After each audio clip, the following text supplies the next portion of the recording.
Navigating the complexities of flood insurance for commercial property can be a challenge, particularly because the coverages and rates vary significantly from other types of insurance.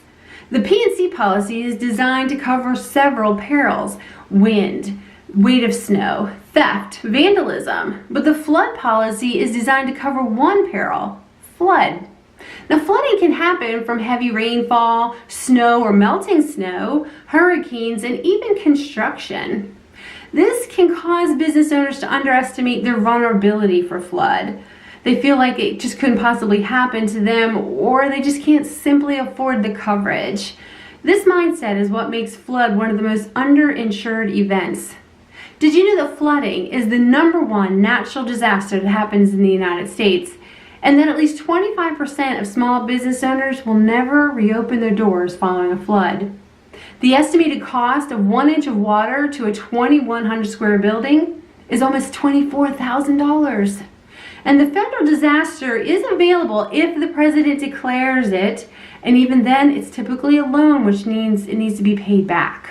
So a flood is considered 2 or more acres of normally dry land that are now inundated with water, or 2 or more properties of at least one is you're insured from the overflow of tidal water, or the unusual or rapid accumulation of surface water, mud flow, or maybe the collapse of land or shore of a lake resulting in erosion from waves or currents.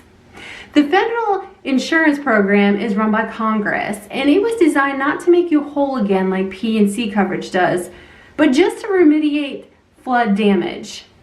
Now, the policy has a 30-day waiting period unless you have a mortgage. And then once that policy is issued, it will give you coverage for building and business personal property up to a max of $500,000 on an ACV value.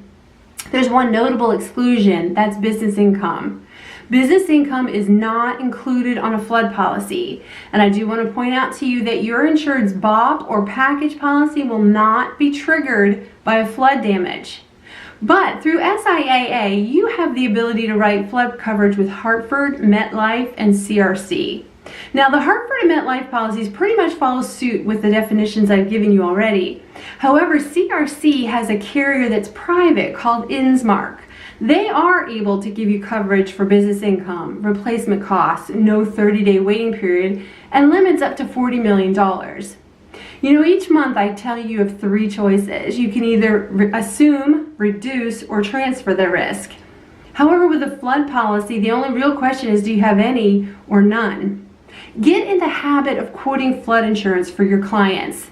Be sure to include a form that they can sign rejecting the coverage, and then put that in their permanent file.